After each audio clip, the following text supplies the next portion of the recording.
জঙ্গিপুরের শহীদ জওয়ানদের প্রতি শ্রদ্ধা জ্ঞাপন বিধায়ক জাকির হোসেনের উদ্যোগে নির্মমভাবে জঙ্গি হামলায় শহীদ হওয়া ভারতীয় সৈনিকদের স্মরণে জঙ্গিপুরের বিধায়ক জাকির হোসেনের উদ্যোগে এক বিশেষ শ্রদ্ধা জ্ঞাপন অনুষ্ঠানের আয়োজন করা হয়। জঙ্গিপুর বিধানসভার উমরপুর এলাকায় ২৬শে এপ্রিল জঙ্গিদের হাতে ২৬ জন নিরীহ পর্যটকের মৃত্যু ঘটে, যার পরিপ্রেক্ষিতে গোটা দেশে নেমে আসে শোকের ছায়া। এই ঘটনার পরই শুরু হয় সিঁদুর অপারেশন, যেখানে দেশের কিছু সাহসী জওয়ান শহীদ হন, কিন্তু তাদের বলিদানের ফলেই দেশ আবারও রক্ষা পায়। দেশের জাতীয় পতাকা নিয়ে সেই সমস্ত বীর শহীদদের প্রতি সম্মান জানিয়ে আয়োজিত হয় আজকের অনুষ্ঠানে হাজারো মানুষের অংশগ্রহণ। দূর দূরান্ত থেকে ছুটে আসে জাকির হোসেনের ডাকে হাজারো মানুষ। দেশভক্তি গান, শহীদদের স্মৃতিচারণ ও পুষ্পার্ঘ্য অর্পণ ও জাতীয় সঙ্গীতের মাধ্যমে শ্রদ্ধা জ্ঞাপন সম্পন্ন হয়। অনুষ্ঠানে উপস্থিত ছিলেন জঙ্গিপুরের বিধায়ক জাকির হোসেন, জঙ্গিপুর বিধানসভার ব্লক সভাপতি গৌতম ঘোষ, একাধিক বিশিষ্টজনেরা। বিধায়ক জাকির হোসেনের আবেগঘন ভাষণে বলেন, আমাদের দেশের বীর জওয়ানদের আত্মত্যাগ কোনোদিনও ভোলা যাবে না। তারা নিজেদের জীবন উৎসর্গ করে আমাদের নিরাপত্তা নিশ্চিত করেছেন। ২৬শে এপ্রিলের নৃশংস হামলায় আমরা যেমন সাধারণ নাগরিকদের হারিয়েছি, তেমনই সিঁদুর অপারেশনের মাধ্যমে আমরা দেখেছি কিভাবে আমাদের জওয়ানরা শেষ রক্তবিন্দু পর্যন্ত লড়াই করেছেন। তাদের এই বলিদান শুধু শোকের নয়, গর্বেরও। আজকের প্রজন্মকে এই শহীদদের জীবন থেকে শিক্ষা নিতে হবে। দেশপ্রেম মানে শুধু কথায় নয়, কাজে দেখাতে হয়। এই শ্রদ্ধা জ্ঞাপন অনুষ্ঠান শুধু তাদের স্মরণে নয়, আমাদের প্রতিজ্ঞা পুনরায় বলার মুহূর্ত। আমরা কখনো শহীদদের আত্মত্যাগ ভুলব না।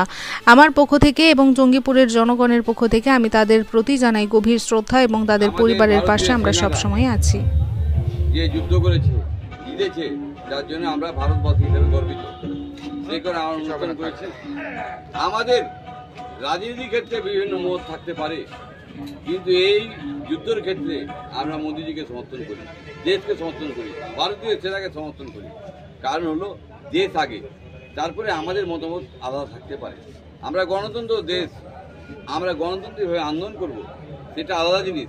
কিন্তু দেশভক্তি আমাদেরকে যারা শহীদ যারা হয়েছে তাদের প্রতি শ্রদ্ধা এবং যারা আছে তারাকে সালাম জানাই। কেন? যে তাই দেশের হয়ে লড়ছে, দেশকে আরো মজবুতশালী করতে আমাদেরকে হবে। আমাদের সকলকে দায়িত্ব নিতে হবে, প্রতিটা নাগরিককে দেশ বাঁচানোর জন্য। সকলেই আমরা ভারতীয়, ভারত হলো আমাদের মা, মাকে বাঁচার জন্য রক্ষা সব ছেলেকে করতে হবে।